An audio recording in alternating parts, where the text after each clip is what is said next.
Imagine watching your entire life, every moment, every word, every choice, played back in perfect detail. Now imagine something far stranger.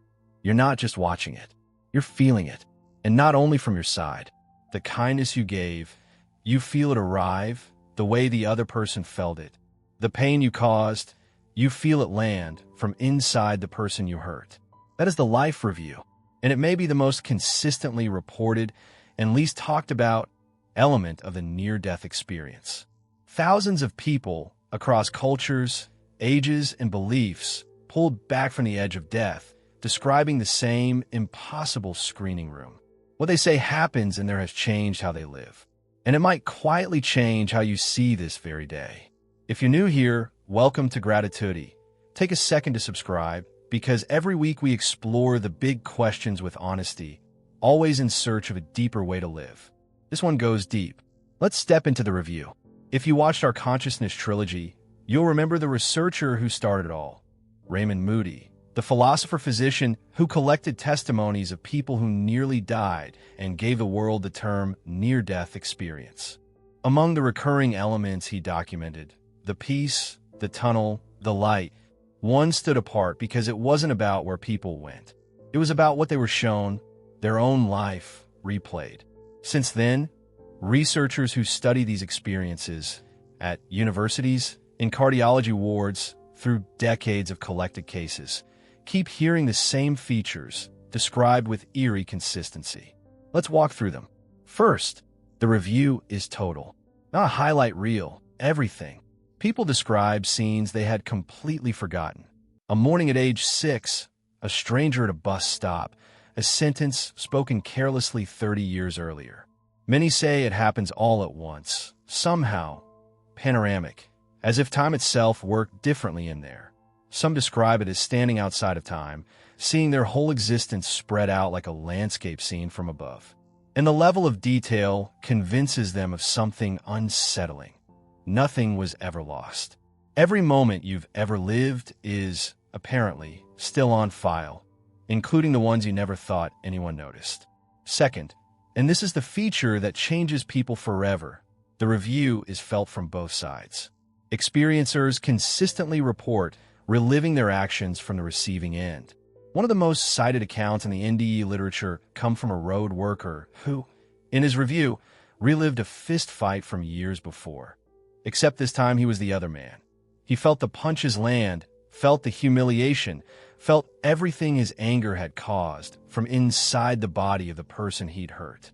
He came back a different human being. An account after account echoes the same mechanics. The review runs on empathy. Your words, replayed in the ears that heard them. Your presence or your absence, replayed in the hearts that felt it. A life experienced in the second person. Third, almost no one reports an external judge. This surprises people the most. Expecting a courtroom, they describe something else entirely. Watching in the company of a presence of overwhelming love, no accusation, no wrath, while the judgment, when it comes from themselves. Seeing it all clearly, feeling it all fully, they simply understood. No sentence is pronounced. A question arises instead, phrased differently across accounts, but always circling the same center. How did you love? What did you do with all the chances to love? And fourth, the part that rearranges every priority. What shines in the review is not what shines on a resume. Experiencers are consistently stunned by what the review treats as important. The promotions, the trophies, the arguments won, barely footage. What plays in full, glowing, are the small moments of connection. The door held, the words of comfort at the right moment, the afternoon fully present with a child, the kindness to a stranger nobody witnessed. Many describe watching ripples. One small act of warmth traveling from person to person, changing moods, changing days, sometimes changing lives far beyond anything they ever knew. A sentence spoken to one person, arriving, years later, through other mouths, in the life of someone they never met. In the review's accounting, a moment of genuine love apparently outweighs a decade of achievement. Several experiencers put it almost identically. I finally saw that the big things were small and the small things were enormous. Now, the honest line, as always on this channel, these are reports, not proof.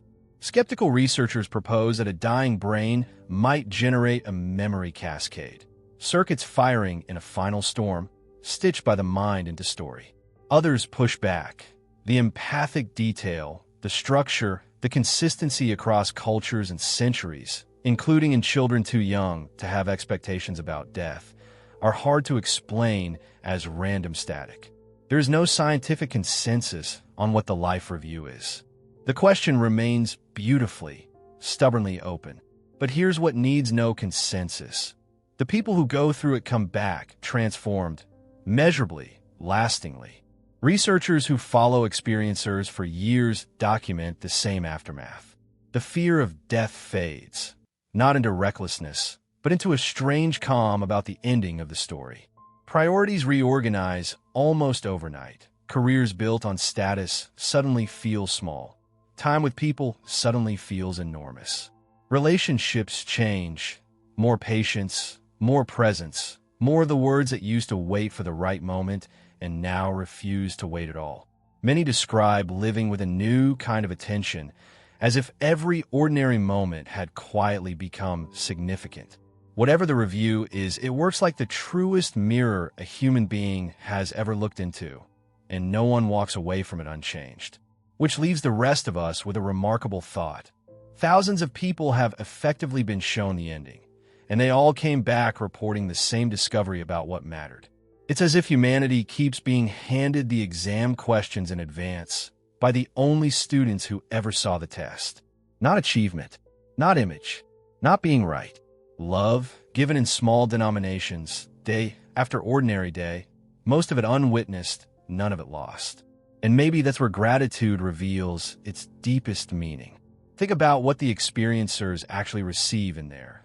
The chance to notice their life, fully, finally, every gift and every giver. Gratitude is that same noticing done early. Every time you pause to feel thankful for a moment, a meal, a voice, an ordinary evening, you are, in a sense, doing a small piece of the review ahead of schedule, seeing your life while it's still in your hands. The review asks at the end, did you see it? All this love, all these moments? Gratitude is answering yes while it's still happening. Before you go, take this mantra with you. What I give, I will one day feel. So today I give love. One more time, slowly. What I give, I will one day feel. So today I give love. Somewhere in your future, there may be a screening room with your name on it. Today's scenes are being filmed right now. If this video changed how today looks, subscribe to Gratitudi and turn on notifications. Every week, one story, one idea, one step toward a deeper life. And today's question comes straight from the review. What are you grateful for today? And what small, unwitnessed kindness did someone once do for you that you've never forgotten? Tell me in the comments. I read every single one, and your answer will be someone else's proof that the small things count. See you in the next video. Make it worth watching.